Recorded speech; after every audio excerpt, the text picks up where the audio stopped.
မင်္ဂလာပါကလေးတို့ရေဦးတို့ရေပုံမြင်အိမ်လေးကနေပြီးတော့ပြန်လဲကြိုဆိုလိုက်ပါရင်နော်ဒီနေ့မှာတော့ကလေးတို့အတွက်ရှင်းပြမှာပုံမြင်လေးတစ်ပုဒ်ဖြစ်တဲ့ရုပ်ပညာရှိနဲ့ချင်းသိမ်းအကြောင်းကိုပြောပြပေးသွားမှာလို့ဖြစ်ပါတယ်ဒီပုံမြင်လေးကနေပြီးတော့ကလေးတို့အတွက်ရမ်းတန်မှုရှိတဲ့သင်ခန်းစာတစ်ခုကိုရမှာဖြစ်လို့စောင့်အောင်နားထောင်ကြည့်ရအောင်နော်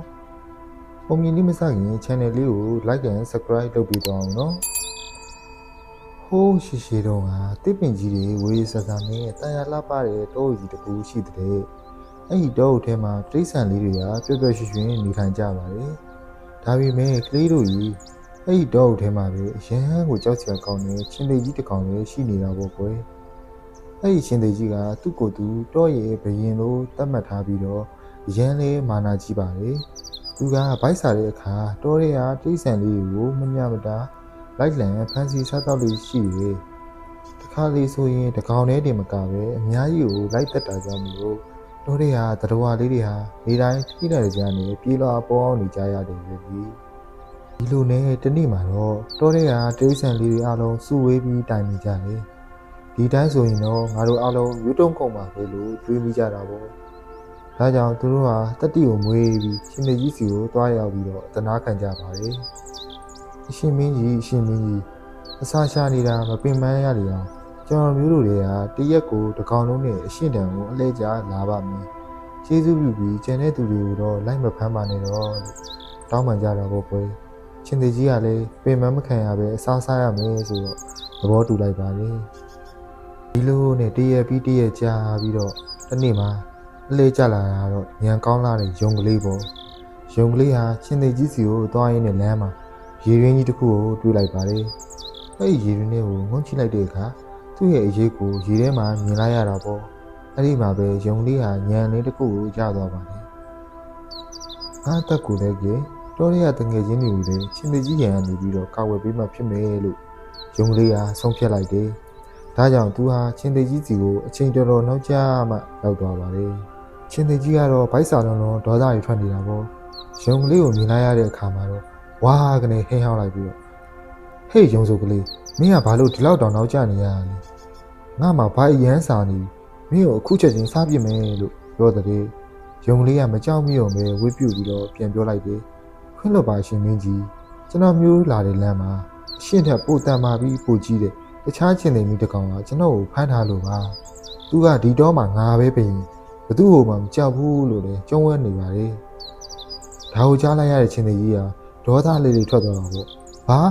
ငါထက်တန်မာတဲ့ကောင်ရှိသေးတယ်ဟဟလား။ငါ့ကိုခုချက်ချင်းခေါ်သွားတယ်။အဲ့ဒီကောင်ငါကိုယ်တိုင်တက်ပြစ်မယ်လို့မိန်ပေးလိုက်ပါတော့လေ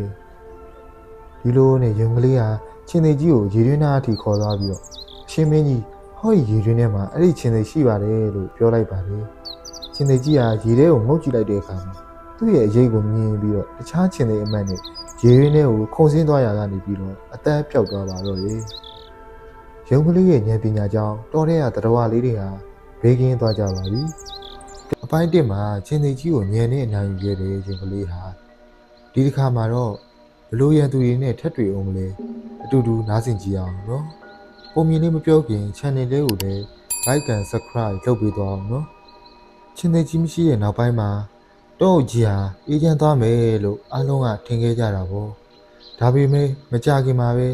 တောဆက်ကတွင်းကြီးတစ်ခုထဲကနေပြီးတော့ရန်ကိုအစိပ်ပြင်းပြီးတော့ရက်ဆက်တဲ့မွေရောက်ကြီးတစ်ကောင်ထွက်လာပါတော့တယ်။အဲ့ဒီမွေရောက်ကြီးဟာတစ်ပင်ပေါ်မှာနေထိုင်နေငှက်ကလေးတွေရဲ့ဥတွေကိုခိုးစားတယ်။ကလေးတွေကိုရန်ပြုတယ်။တိရစ္ဆာန်လေးတွေဟာချင်းသိရန်လွတ်ပေမဲ့အခုတော့မွေရောက်ရန်ကိုကြောက်နေကြရပြန်ပြီပေါ့ကွယ်။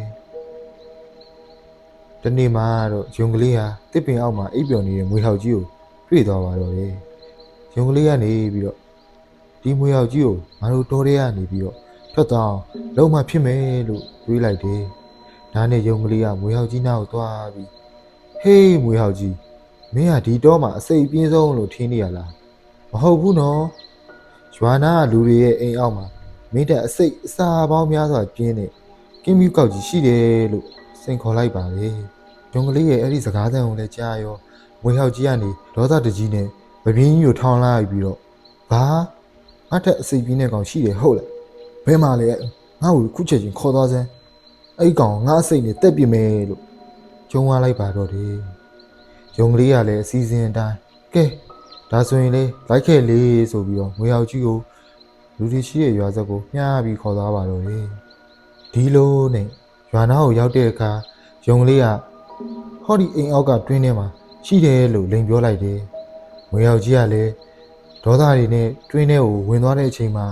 အင်ရှင်လူသားတွေကငွေကြီးဝင်လာတာကိုမြင်သွားပါတော့တယ်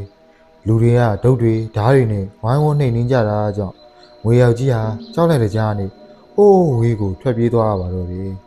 အိမ်နေရစားပြီးအဲ့ဒီငွေရောက်ကြီးဟာတော်တဲ့ကိုတစ်ခါမှပြန်မလာတော့ပါဘူးကဲကလေးတို့ရေရုံကလေးရဲ့သတိဝိရိယနဲ့ဉာဏ်ပညာကြောင့်တော်တဲ့ကတငယ်ချင်းတွေထပ်မံဘေးကင်းသွားကြပြန်ပြီဉာဏ်ပညာကြီးမားတဲ့ရုံကလေးရဲ့စွန့်စားခဲဇလန်းတွေတည်းရဲ့စုံသက်အပိုင်းသုံးကိုရောက်ရှိလို့လာပါပြီရင်ပိုင်းတွေမှာရန်သူတွေကိုညံနဲ့နိုင်ယူခဲ့တဲ့ရုံကလေးဟာဒီတစ်ခါမှတော့ဒလောတုံးကိုပျက်စီးစေနေတဘာဝဘေးရန်တွေကြီးနဲ့ကြုံတွေ့ရတော့မှာပဲဖြစ်ပါလေကဲရုံကလေးကဘလို့ဥဆောင်ပြီးတော့ကဲတင်မလဲဆိုတာကြည့်လိုက်ရအောင်နော်ပုံမြင်လေးမစခင်ဦးရဲ့ YouTube channel လေးကို like and subscribe လုပ်ပြီးသွားကြအောင်နော်ဟိုးရှိရှိတော့ငါ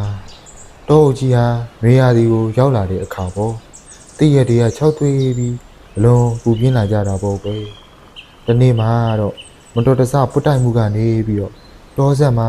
မိစာလေးတစ်ခုစတင်လောင်ကျွမ်းလာတော့တယ်မိတော့တွေဟာလေးတိုက်လာတာနဲ့အမျှတဖြည်းဖြည်းကြီးမားလာပြီးတော့ဝေါ်ဝေါ်နဲ့တော်လုံးကိုဝါးမျိုးကိုကျိုးသားနေပါလေမိခိုးလုံးကြီးတွေဟာကောင်းကင်ရန်အထိတက်လာတာကြောင့်မလို့တော်တဲ့ကတရိတ်ဆန်လေးတွေဟာထိတ်လန့်တကြားနဲ့ပို့ပြေးဒီပြေးဖြစ်ကုန်ကြတာပေါ့ကွယ်တရိတ်ဆန်လေးတွေဟာပြေးကြပါဦးပြေးကြပါဦးမီးလောင်နေပြီမီးလောင်နေပြီလို့ဟေးပြီးတော့ကြောက်လန့်နေကြခြင်းမှာညံကောင်းတဲ့ယုံကလေးကတော့မပြေးပါဘူးသူကကြောက်ဆောင်တစ်ခုပေါ်တက်ရက်လိုက်ပြီးတော့ဟာလုံးကိုအတန်ကြဲကြဲနဲ့လန့်ပြောလိုက်ပါတယ်တကယ်ချင်းတို့ရေအကြောက်ကြပါနဲ့အောင်ငါတို့အားလုံးအခုချက်ချင်းစီစီလုံးလုံးနဲ့ညီငိမ့်တဲ့ငါတို့ရဲ့အိမ်ဖြစ်တဲ့တောအုပ်ကြီးကိုကဲတင်နိုင်ပါတယ်ယုံကလေးကအစီအစဉ်လေးကိုတူးချင်းချပေးလိုက်တယ်စင်ကြီးတွေကိုရေကန်ထဲကရေတွေနှမောင်းနဲ့စုပ်ပြီးမီးရောက်တွေစီကိုတွားဖြန့်ခိုင်းတယ်။ရောက်ကလေးတွေကိုတော့တေးရဆိုးလေးနဲ့ရက်ခိုင်းပြီးငှက်ကလေးတွေကိုတော့မီးမလောင်သေးတဲ့နေရာတွေကိုကြည့်ပြီးသတင်းပို့ခိုင်းတာပေါ့ကွယ်။ရုံကလေးရဲ့စကားကိုနားထောင်ပြီးဒေဇန်တွေအားလုံးဟာသူတို့ရဲ့အသက်အန္တရာယ်ကိုမငယ်ပဲဝိုင်းဝန်းလှုပ်ဆောင်ကြပါလေ။စင်ကြီးတွေကရေတွေကိုဒရက်ဆက်ဖြန်းကြတယ်။ဘုံဝင်ကြီးတွေဟာတဲရီနဲ့ပတ်ကြတယ်။အားလုံးစီစီလုံးလုံးနဲ့ကြိုးစားလိုက်တဲ့အခါမှာတော့တဖြည်းဖြည်းနဲ့မိတော်ကြီးဟာနှင်းတက်ခြင်းကိုခံလိုက်ရပြီးတောအုပ်ကြီးဟာပျက်စီးမဲ့ဘေးရနေရနေပြီးတော့ကံကောင်းထောက်မှစွာနဲ့လွတ်မြောက်သွားပါတော့တယ်ကွယ်။မင်းကြီးသွားတဲ့အခါတောအုပ်ကြီးဟာပြန်လဲအေးချမ်းသွားပါတော့တယ်။ဒေဇန်လေးအားလုံးဟာယုံကလေးကိုကျေးဇူးတင်လိုက်တာယုံကလေးရဲ့မင်းရဲ့ဉာဏ်ပညာနဲ့ဥဆောင်မှုကြောင့်ငါတို့အားလုံးဘေးကင်းသွားတာပါလို့ကြည်ယူကြပါတယ်။ယုံကလေးကတော့ပြုံးပြရင်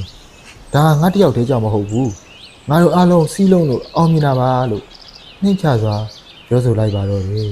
။ဟေးကလေးတို့ကြီးယုံကလေးရဲ့စွမ်းစားကအပိုင်းသုံးလေးကတော့ဒီမှာရင်ပြီးဆုံးသွားပါပြီ။ဒီပြုံမြင်လေးရဲ့ရတဲ့သင်ခန်းစာကတော့စီးလုံးချင်းဒီအင်အားဆိုတာပါပဲ။ဘလောက်ကြီးမားတဲ့အခက်အခဲပဲဖြစ်ဖြစ်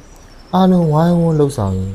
အောင်မြင်နိုင်တယ်ဆိုတာမမေ့နဲ့ဦးနော်။ရုံကလေးရဲ့ဇလန်တွဲလေးကိုအစာအဆုံးအားပေးခဲ့ကြတဲ့အတွက်